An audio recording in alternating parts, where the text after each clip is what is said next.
Germany are very, very beatable. That's all sort of reactionary, if you ask me. Saying Italy's going to win it, and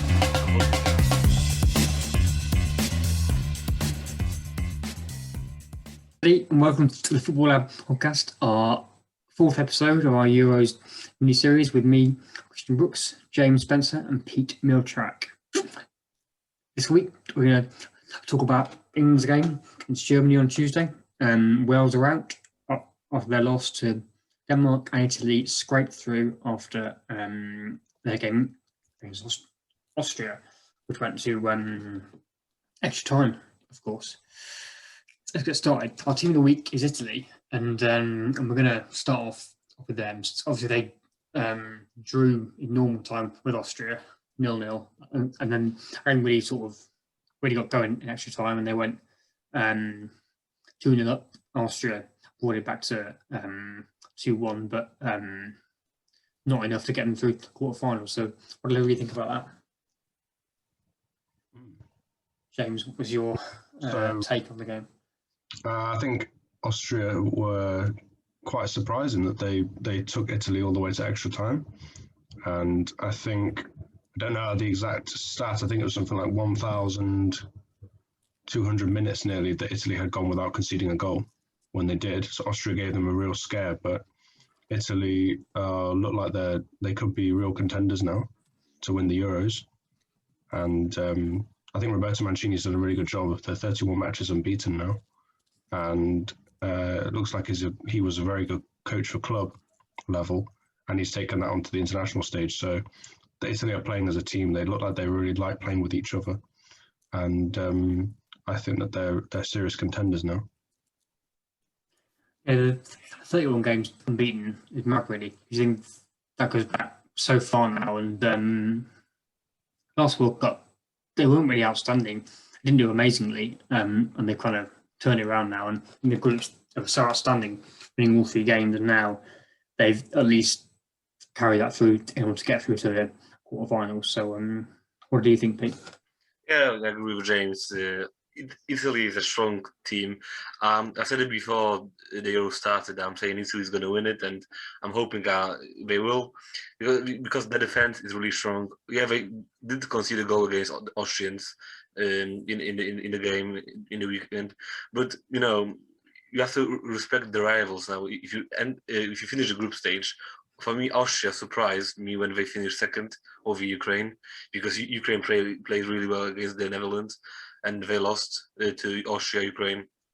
So Roberto Mancini said in the press conference that they expect a harder game, tough game, and he was prepared for that. Italy was prepared for that, and they won the game. They deserved to win the game, but Austria, definitely it was the first time making it out of the group stage at Euros, and definitely not something to be embarrassed about.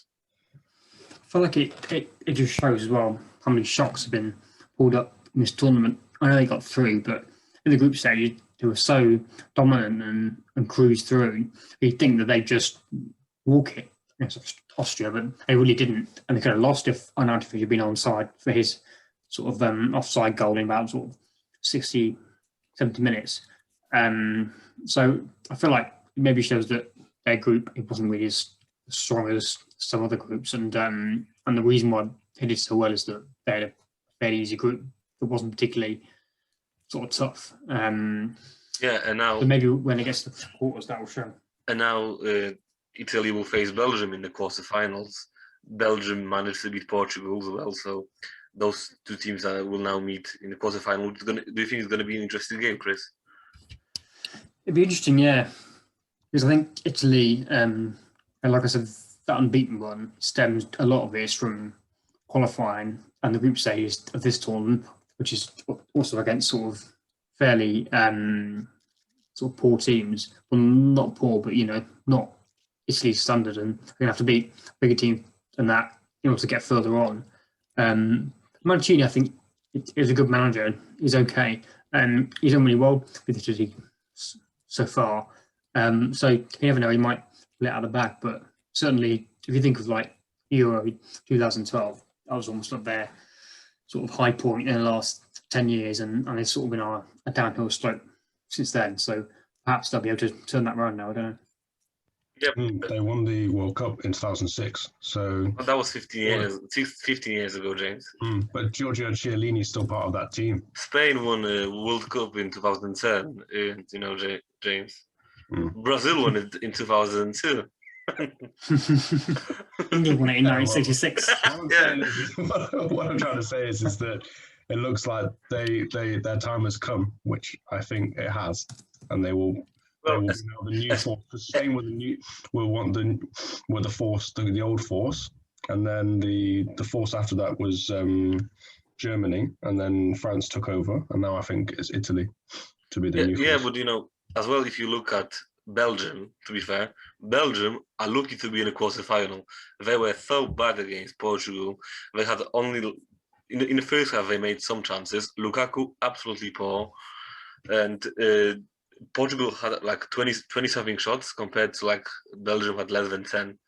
And in the second half, they were lucky that they didn't concede because Portuguese players were just putting the ball through posts. So, Italy and Belgium going to be interesting because Belgium, I expected Belgium to be better. They are very disappointed me a bit with that game against Portugal. Yeah, Belgium was sort of a tough team, I think, in that they're going through their sort of golden generation now, and the Hazard brothers have really got their kind of spark in the team. But they're a little bit like England in that they're not a very kind of amazing team to watch. They're not like a thrilling team, but they do win games, or maybe that's where they're better than England. But they're not an amazing team to kind of watch in terms of flair, but they do win games, and they got 9 points in the group stage. So maybe that'll be where Italy sort of come a foot in the next round. I don't know, quite possibly, but it'd be a good game. And obviously Lukaku is going to be looking for the golden boot, and Italy are going to have to sort of stop it on that front. So it's their sort of mix of really good players like Lukaku, I mentioned Marlon in defence, and the Hazards who really sort of give them the edge, I think.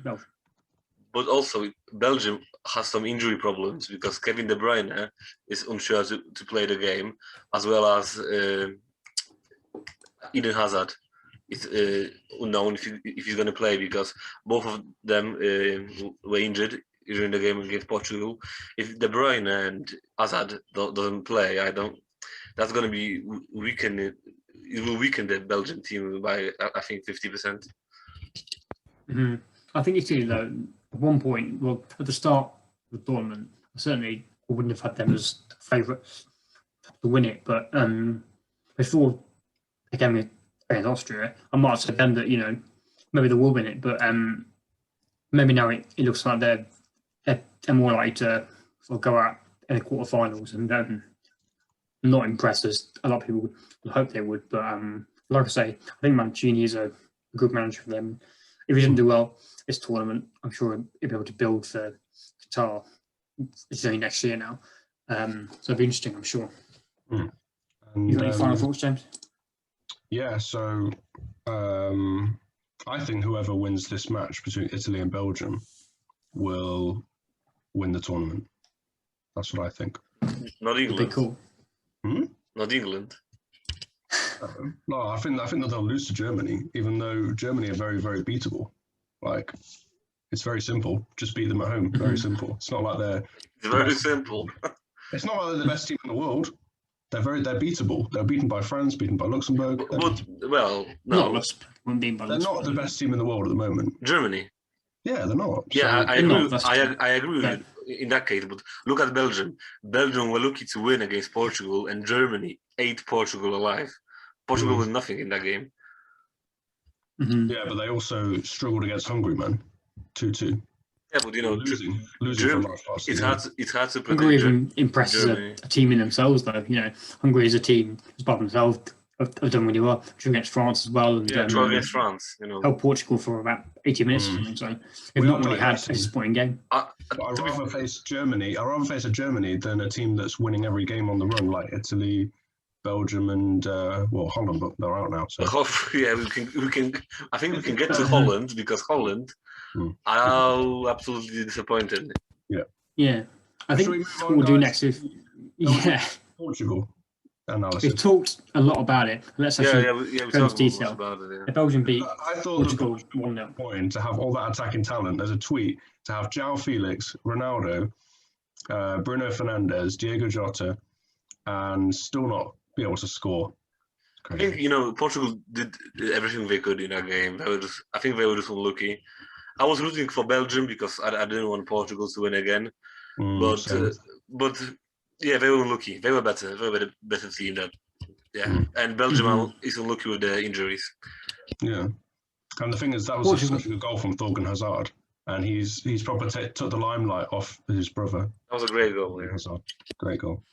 Yeah, Portugal, I think, they rely almost too much on Ronaldo. I mean, he's an amazing player, but if you think of other players in their team, like Pepe, he's a similar age to Ronaldo, and he's just not what he used to be by any stretch.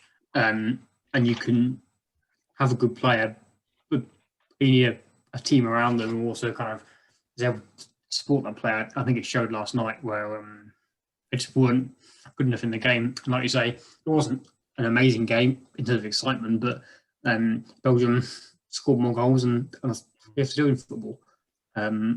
So Ronaldo had 5 goals in the group stage, which is unreal, really. But you can't rely on one player. You've got to have a good team, and that's not what they got, if you ask me. Yeah, and I also thought that Ronaldo, he is 36, he's 6 months older than Rooney.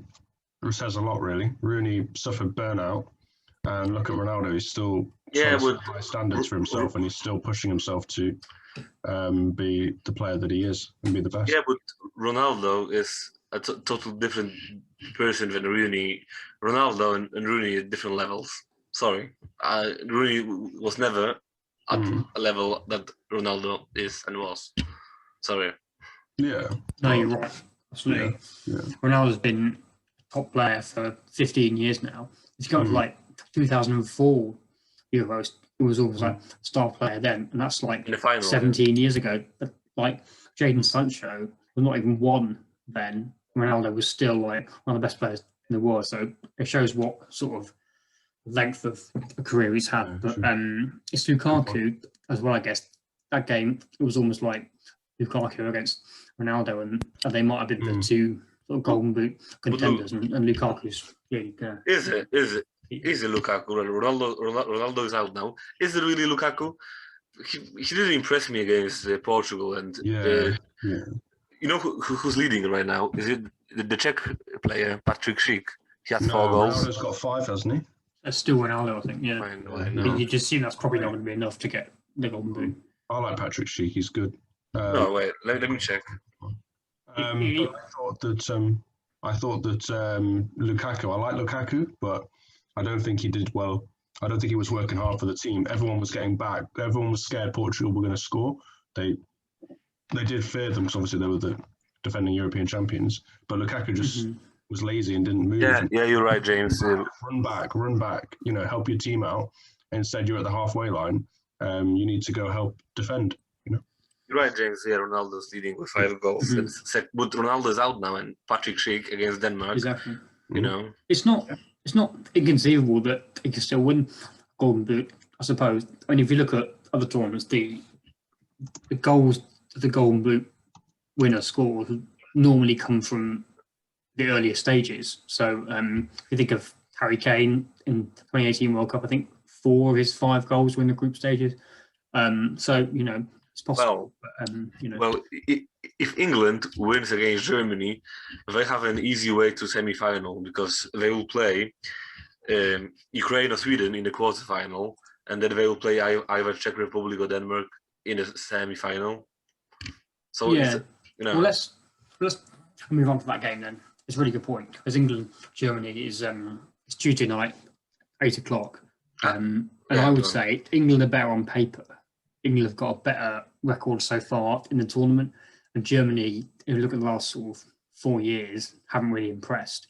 But you can never write them off. You can never, if you ever predict Germany lose a game, I almost feel like it's naive. It's not really recognising the the skill they have, and also for England, this is a huge game, the biggest game in the year. It's not for Germany, and the pressure is not going to be there for them. So perhaps that'll be an advantage for them. Have you guys seen like the path to the final? Like it's like that side, just like at World Cup 2018, they didn't take advantage to beat Croatia in the semi-final. It's literally blown up. It's literally wide open. If they beat Germany, which, as I say, I doubt it, but anything's possible. Sweden could await them, which is a good match because Sweden have always been good at football, and they are beatable because England beat them at that last World Cup. And then after Sweden, it could be Czech Republic or Czech Republic or Denmark. So there's a real path to the final to play. I think England has a hard game. If they can beat Germany, they will have a very easy game in the quarterfinals. Even it's going to be Sweden and Ukraine. Easy games, Pete. No easy games, man. Sweden and Ukraine are very easy games, I think. We did beat Sweden in 2018. No, Sweden aren't easy, man. Sweden are an attritional team, man. Defensive, very good defensively. No, even crap Poland scored 2 goals past them, so. Yeah, but you didn't win them, so they're good. Yeah, we didn't win, but we scored 2 goals against them. And England has a lot better squad than Poland, so if we can score 2 goals, England can score 4. I do worry England a bit obviously in that we've played a sort of a similar style of football in all 3 games and won 2 fairly sort of. It's like a 1-0 win. We score 1 goal and then sit back, and that it's just not always going to work against a big team. Germany are going to go on the attack and have no fear. So when you play like Czech Republic, who don't need to win and do fear England a little bit, that might work, but not against the Germans with amazing players like Thomas Muller and Manuel Neuer. I think that it's just annoying for me. Like I think I said this last time we were on podcast, that Gareth Southgate's style of football is annoying me. It's like you've got all these attacking players like Jadon Sancho, Jack Grealish, and you're not using them. And it really says a lot that the best player for England at the moment is like the Italian Pirlo, Calvin Phillips in midfield. He did use Grealish in a game against Czech Republic. Yeah, but he didn't use him in the 2 games before that, man. He's got Marcus Rashford on the bench. This is one of the best players in the country that held Boris Johnson to ransom for kids. Why is the guy on the bench? But look, England defensively is perfect. 0 goals conceded. Germany, on the other hand, have conceded how many goals? 5? 4? Yeah, but okay, yes, defensively they've done well, man. But the point is that Sancho is one of the best players in Europe. He shouldn't be on the bench, and I think that he's doing it deliberately so Man United can sign him for cheaper and it will lower his valuation. But it doesn't make sense. I don't believe in that. But I mean, I think Sancho. I wouldn't play Mason Mount. I wouldn't play Mason Mount tomorrow because the guy is not match fit. He's not match prepped. I would play someone who's fresh. I don't see how. Jack Grealish, along with James Maddison, are 2 of the best talents we've got, just like Kai Havertz for Germany. I don't see how England fans can be very worried about this game. Germany will be tough cookies to crumble, but I think England overall is more saying that England will win this game. I'm saying 3-2 to England, maybe even 3-1. Pete, I would agree on one thing, that Sancho should start. Yeah. For 2 reasons. A, he knows how the Germans play football because he plays at Dortmund. Yeah. And B, if it goes penalties, which unfortunately it could well do. I think he scored 3 out of 3 this season for Dortmund. Because you look at someone, Henderson, we just got to pray that he doesn't take one, because I'm just convinced he'll miss. He missed in the warm-up games and against Colombia in the World Cup. So I just got to, if he's in there, I'm just like convinced he'll miss. So I think Sancho could be key for that. But I agree on Mount as well. He'll be out of isolation by then, but he's not going to be match fit because he's not going to have trained with the team. So he's not going to know he's not going to have that bond with the players that other players will have. And he's just not going to get in like you'd hope. I would play Sancho there and perhaps Rashford, but Sterling has played really well so far. And it was a big call in the first game to not play Rashford and play Sterling instead, but it's paid off. He scored all of England's goals.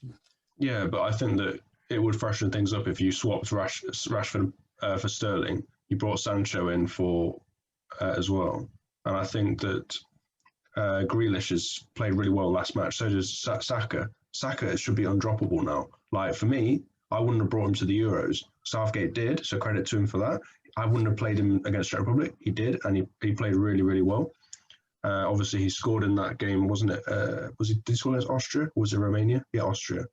And on his, I think it was like one of his first matches for England. So Saka's done really well. And we need a wild card like that to upset Germany because they don't know much about him. So someone like Mason Mount won the Champions League with Chelsea. Everyone knows what he's capable of. I think they know. Probably the German managers and the coaching staff probably will do the homework and study the England team religiously before that game tomorrow. I'll study, I'm sure. Yeah. Well, Germany is a very strong team. You never know how they will, play. They might play like they did against Portugal, and then England might be in trouble. But they might play like against Hungary. Hungary showed people that you shouldn't be scared of a big team. They drew Germany. They drew France. So you never know. I think England will win this game. Maybe I went over the board with two goals, 2-1 for England. Yeah, I think you get a big arrow on these scorelines, Pete. You're like, that's going to be a 4-0 thrashing, and then there never was. What do you mean? Oh, I don't know. I'm sure you said it was a 4-0 thrashing for somebody. I can't remember who it was. Poland, probably. Scotland, maybe, I don't know. England, Scotland. But I got the Scotland game wrong, because he said it would be 3-0. He said it would be 3-0. I'm gonna. But that was group stages. That was group stages. I tell you what, I'm gonna go for in this game. I'm gonna go 1-1 in the actual game, and then England lose on penalties. I feel like it's destined. Southgate, everybody. Pessimism. You were not calling me pessimistic when I said that Poland will lose. And look at you, okay? Chris, party pooper. What do you reckon, James?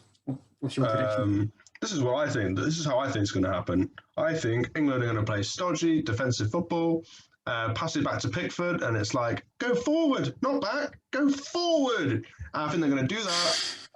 I think we're going to have 35 minutes, 40 minutes, 45 minutes. We've still not scored. Everyone's getting frustrated. We have 60 minutes, still not scored. And possibility that Germany score first. And I think it's either going to be 1-0 to Germany or 0-0 at 90 minutes. We have 90 minutes to beat them. You have 90 minutes to beat them, and you're still not scored. It's going to be 120 minutes that you've had, and you've still not scored. It's going to go to penalties. So, yeah, I'm not hopeful. I just think that it's very simple. At the end of the day, you need to, if you do something like a 3-5-2, you outscore the opposition, and it's really just it's about outscoring the opposition. And if you've got players like Sancho, Grealish, Rashford, Calvert-Lewin, Kane, you shouldn't have a problem with outscoring Germany. So for me, I think it's England are holding the fort now. England are holding the fort now. The British teams, Scotland are out, and Wales are out now as well. They lost pretty embarrassingly to Denmark, and a lot of their players were not in the best mood afterwards. What do you think about Wales' performance? Was it Wales playing poorly or Denmark getting into gear? Not surprised. Denmark, they picked up momentum after they beat Russia 4-1.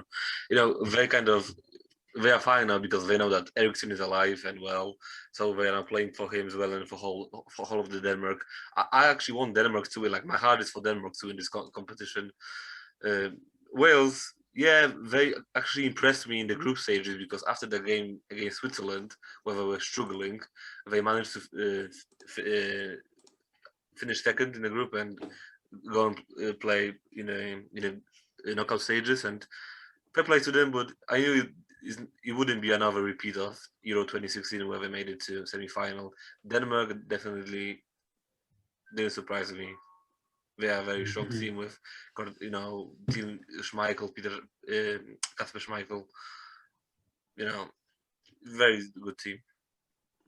Yeah, you could tell Bale was in a bad mood afterwards, and around as well. Bale stormed out of that interview, but I think genuinely a very good tournament, and it was more that Denmark played fairly well than Wales played badly. Denmark, it was obviously a big hit for them when Eriksen went down, But they've overcome it really well, and they won their last game and sort of scraped through into this round, and now they're in the quarterfinals. And even if they went out next game, this will be a really good tournament for them, I think. So, Chris I think they played Gunther, really well. Chris Gunther, the Welsh player, criticised Euro 2020 organisation as well on Twitter. Yeah, that's all sort of reactionary, if you ask me. I'm not sure if that's really justified. I'm not sure what my sort of view is. We'll move on. We mentioned quarterfinals, and Netherlands are out, in fact, as well. Sorry.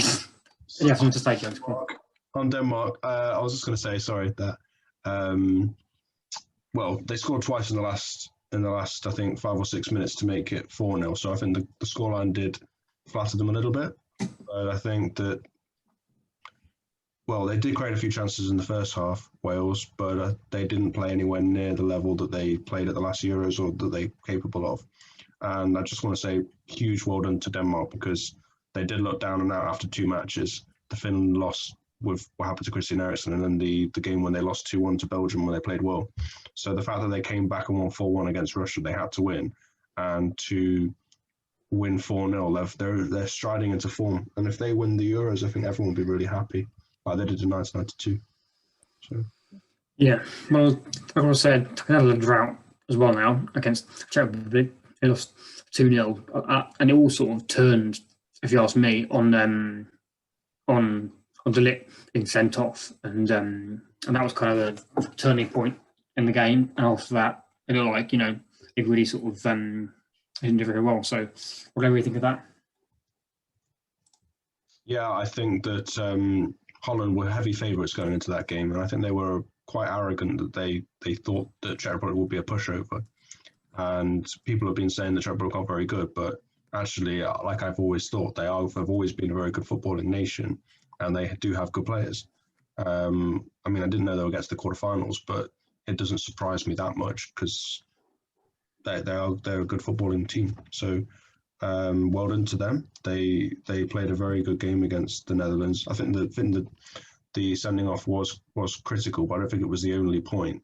I think that Frank de Boer is not a world-class manager, and neither do I think that Ronald Koeman is either. Neither of them are.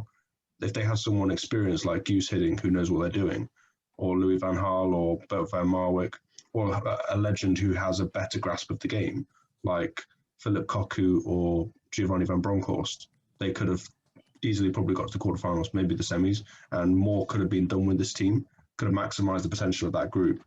But Frank de Boer is not tactically strong. He brought on the wrong players, substituted bringing on Quincy Promes as well. So, he didn't really seem to know what he was doing. So I think for the Dutch, I think they're pretty disappointed.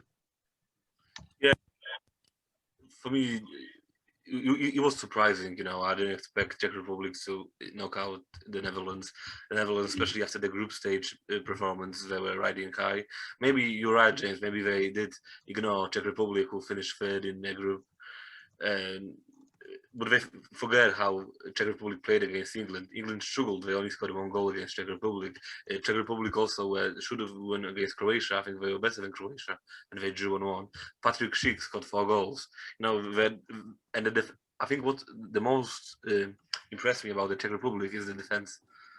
I looked in envy at the defense because it was so rhythmic.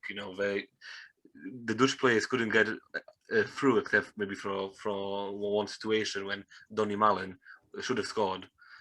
Then Czech Republic just pushed the Dutch forwards off their box. So, I agree. Netherlands didn't really play as well as you'd hoped, and their sort of peak, I suppose, was what World Cup 2010 sort of time, and they really haven't brought it out back this one.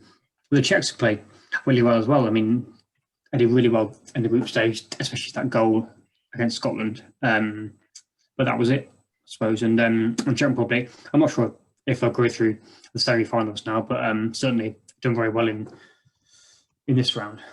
But anyhow, I think we should spend more time on the Spain game. I mean, it was 5-3 in the end. It was an amazing game, really, and they were 3-1 up at one stage and then kind of didn't hold on. So, what do you think of that very briefly?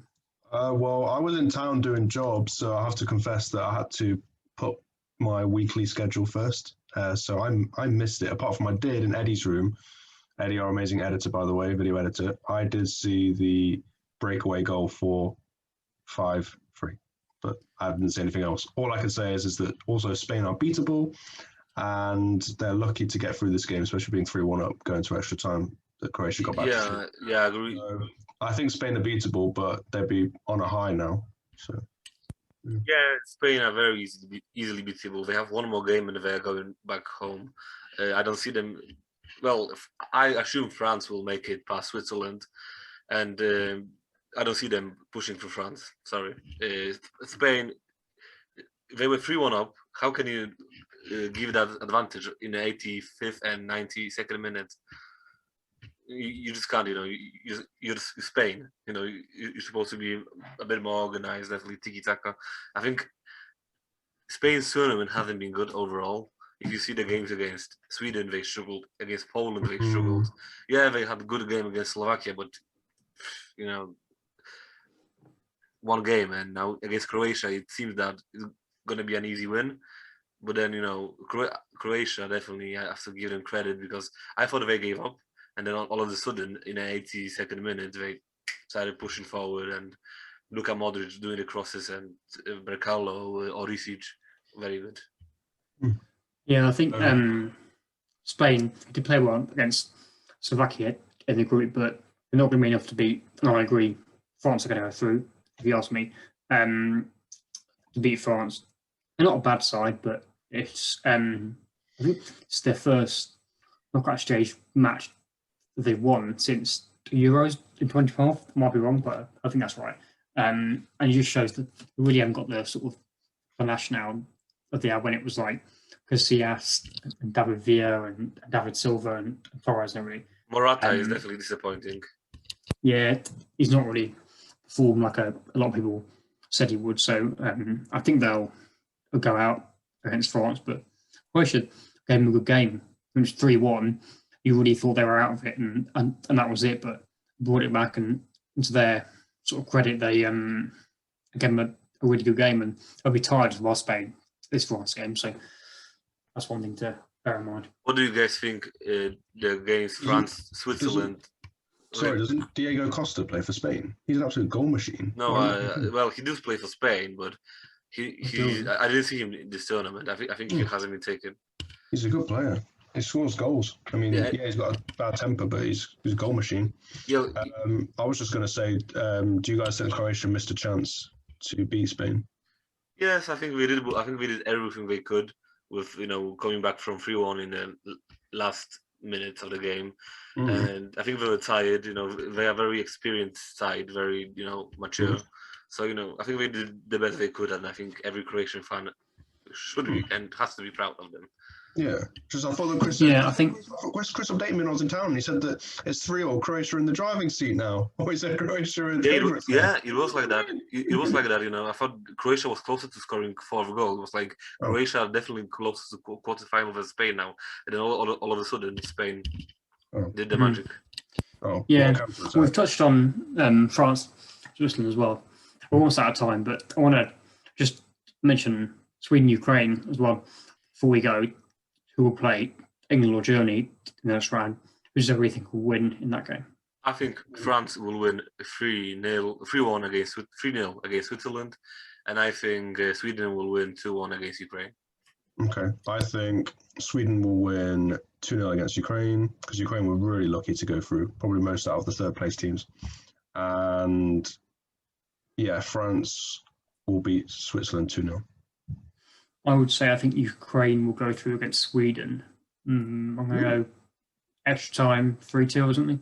And France 2-1. And Switzerland not as convincing as you think. If you think their game against Hungary and Portugal, not played amazingly, but I think they'll go through. So that'll set up France against Spain and Sweden against, Ukraine against, Germany in the next round. And by the way, France and Switzerland are on right now. 50 minutes in 0-0. Until now. There we go. Yep. Well, we're out of time this week. We're back next week for our next episode.